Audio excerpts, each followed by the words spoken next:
Hello YouTube, this is Asatsu 5. This is going to be a talk about palm pepper spray. This is what I got sprayed with. It comes in many different color combinations. Usually it's gray, white, or black. And then you can choose between these colors and how they have a rainbow of different colors on these collars as well. So you can get either gray, black, or white, and then choose from different colors for the collar. I know that's repetitive, but I repeat myself a lot because none of my videos are scripted, believe it or not. But this is the exact one that I got sprayed with. It normally has a pocket clip, which broke off, which is one of the reasons why I wanted to test out this particular bottle, because it's not carry friendly right now, not how I like to carry it. And it still has a good bit in it. I don't know if you can hear that. But, and it has a indexing ridge right here, so you know where you, see if I can get that to focus. You know if you have your finger underneath this ridge and you have the cap, you know you can aim it. So I wanted to talk about some of the things that went down when I got sprayed. And the first one was with a COVID/riot setup. We didn't test a gas mask, partly because I don't own a gas mask. But we wanted to see in this COVID culture, which is slowly dissipating, thankfully. It definitely was annoying to have to keep up with a mask, but some people still wear a mask, and I'm not hating on anybody who wants to wear a mask.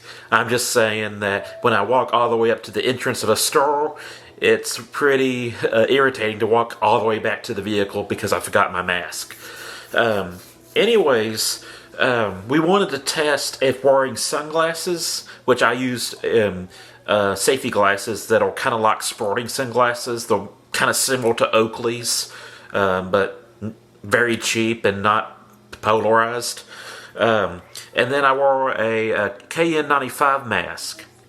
And this was, the effect was instant on my breathing, but not like harsh.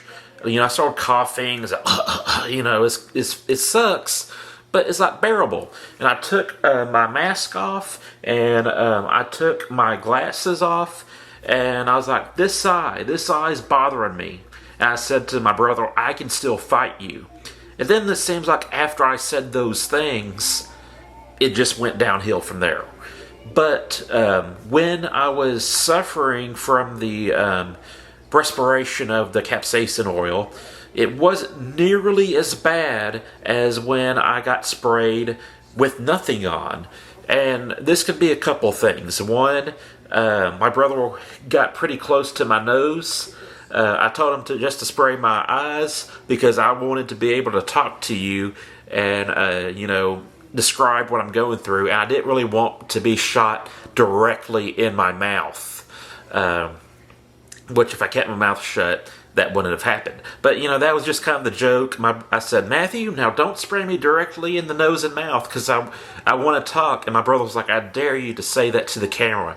And I said it to the camera, and I kind of made it kind of a joke by mirroring the two cameras, and you get to see my brother laugh in that scene, and it was pretty funny, and I was laughing. It was a joke until it wasn't a joke.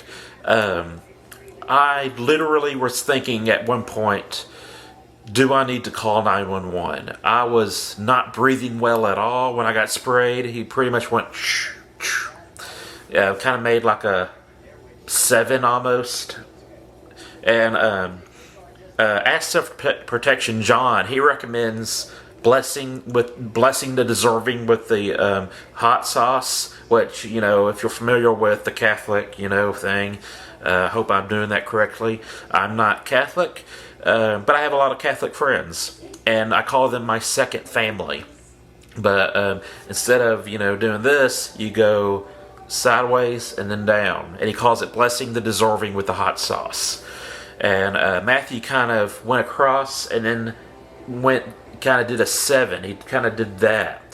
And it was extremely difficult to breathe. It was hard to inhale and exhale.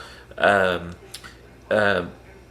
was really bad when he was misting me with water, because it was almost like a waterboarding effect. The water was taking up space that oxygen could take, and not only that, the capsaicin was interfering with my sinuses and respiratory system, and it was just terrible.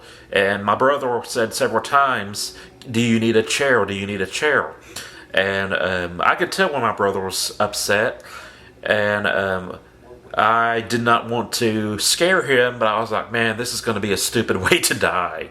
And so, filming a YouTube video with what most people consider to be non-lethal, but in actuality, police officers and law enforcement would call this a less lethal. But it's probably the most non-lethal thing you can carry other than a flashlight. And flashlights are probably more lethal than this.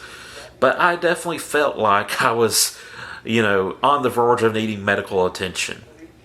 And surprisingly, with the Tula shampoo and the misting, both cases, it took about 9 or 10 minutes for me to be able to open my eyes and function correctly.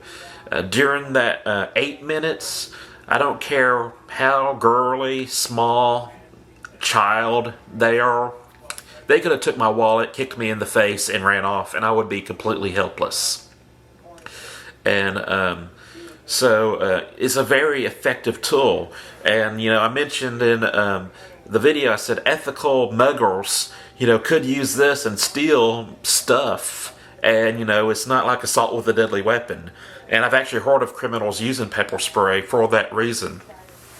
Not that I'm trying to give away advice to criminals.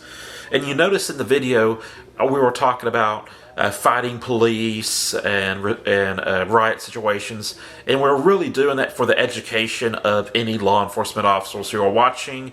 We wanted to see the difference between wearing PPE and not wearing PPE, and how effective I would be to resist a police officer or resist a legally armed civilian with pepper spray. And so it wasn't like we were trying to promote, this is how you defeat pepper spray so you can attack police officer. No, we're trying to educate anybody who's using this so they know what to expect if they spray someone. And so I wanted to clear that up because, it could be misunderstood that we might be making a manual for Antifa or something, and that's not the case. So definitely not an Antifa fan. Something that you might not have saw in the video, I can't remember if I did it, but you take this bottom part off and you have all your warnings and expiration dates and stuff like that. This one is 1/25, so I think it expires in year 2025. And made in the USA, keep out of reach of children. Palm Industries has a website. Spraying. Okay, gonna read this real quick. Pepper spray, strong skin, eye, and respiratory irritant for self-defense only. The use of this substance in a device for any purpose other than self-defense is a crime under the law. Legally use this unit or illegally use this unit is punishable by imprisonment, fines, but not fines or both, not to be purchased or possessed by minors, felons, prohibited by law, FFA regulations, the carry of self-defense spray on airplanes. It is user's responsibility to comply with the laws and regulations. Active ingredient, aerosol capsaicin, non-flammable vehicle. So something to keep in mind with my first pepper spray experience. And keep in mind, this would have the pocket clip, so if you wanted to orient your pocket clip, you could just spin it and put it on. It had tear gas in it, and I think that might be why it lasted longer and was very harsh for me on that first experience way back in 2008 or 9, whenever it was. And according to this, we broke the law and we used it for purposes other than self-defense. I will say I strongly disagree with the concept of felons not being able to use pepper spray or pocket knives. And I might have to do a separate video on that, but it always irritates me when you hear about a state that says, oh, you're a felon, you can't carry a pocket knife, or you're a felon, you can't carry pepper spray, or oh, you're a felon, you can't illegally hunt. And I'm against that. But something that I didn't expect, about like 3 or 4 days after the fact, or maybe even a week after the fact, I didn't pay attention when I uploaded that video. This eye started producing all kinds of gunk, sand, slimy stuff, and it was noticeable. It was abnormal, and it wasn't painful. It wasn't, like, oh, this eye is bothering me. It's just I wake up in the morning and all sorts of stuff will be in that eye, and that happened like for like at least 4 or 5 days after the fact. And then, like, shortly after, it ran its course and it was done. It didn't happen again. So I don't know what's up with that, but that was weird.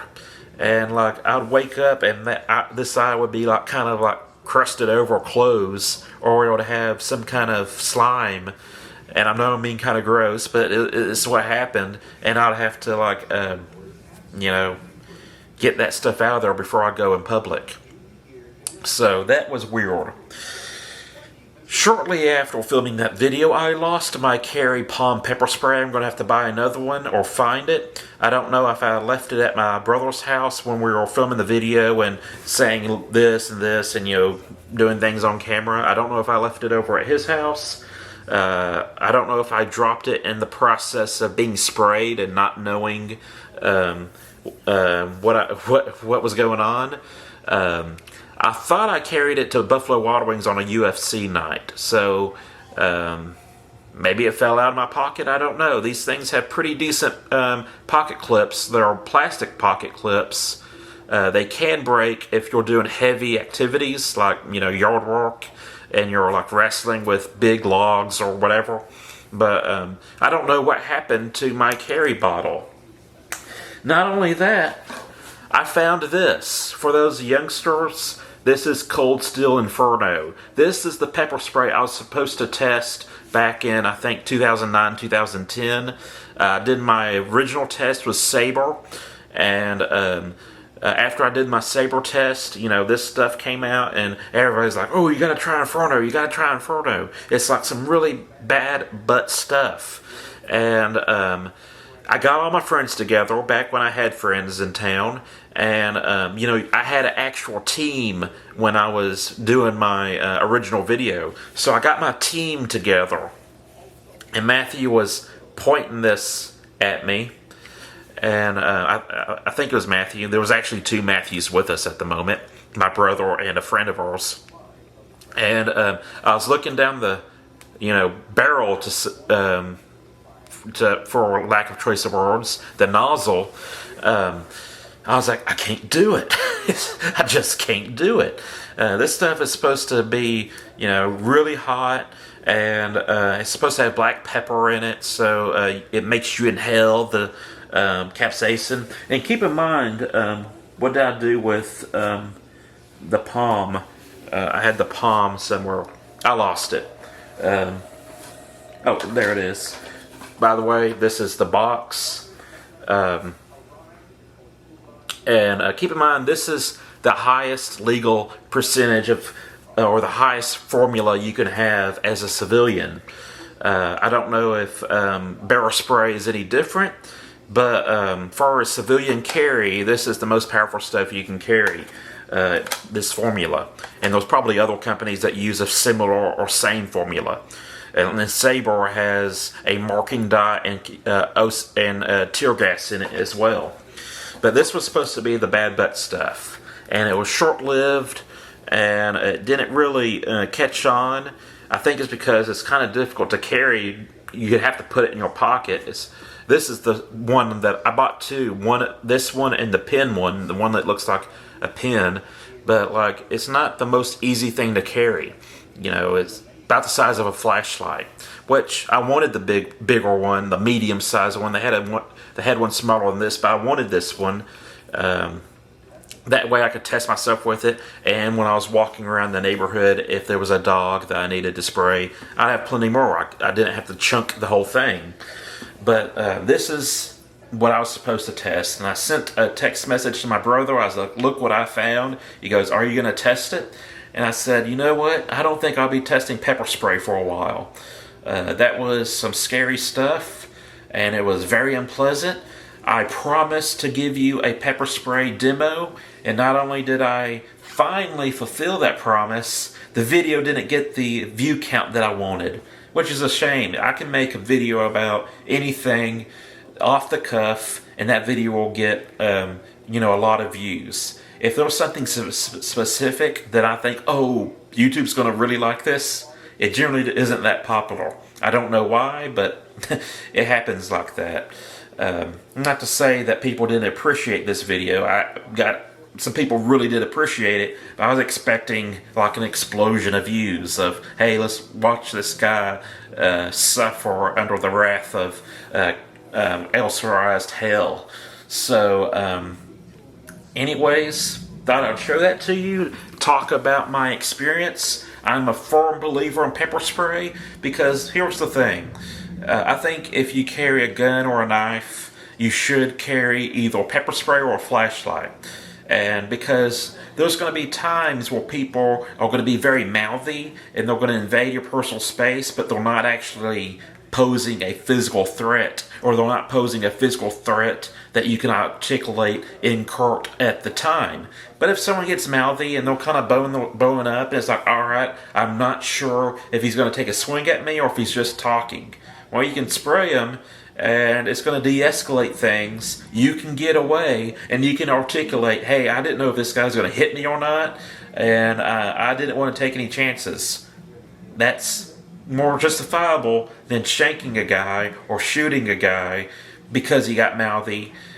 Usually, if you're going to shank or shoot a guy, it's because there is no other option, and you are in definite fear of your life. It is you are going to die or they are going to die. That's the two options.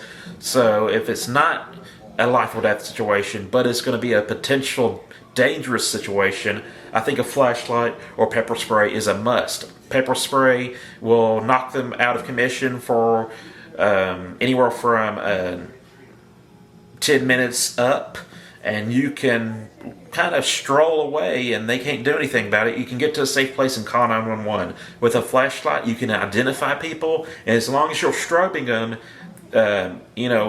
it's going to disorient them, and you're going to have a better opportunity to decide if they're an actual threat. And if they are a threat, they're going to be less of a threat because they're going to have problems seeing. The only problem with a flashlight, as soon as you turn it off, about 3 or 4 seconds later, they're going to be able to hurt you, depending on how dark it is when you've strobed them. And flashlights don't work that well in daylight. So if it's a dark area like a parking lot, flashlights are awesome. And I would say that a flashlight in a bar or nightclub can work, but just know as soon as you stop strobing them, it's going to be a little delayed, but they're going to get their vision back, and they can be a threat. Pepper spray, on the other hand, they're going to be out of commission for a while, and it's going to give you plenty of time to walk away and, be safe and call 911. So that's it. That's the video, and I'm out.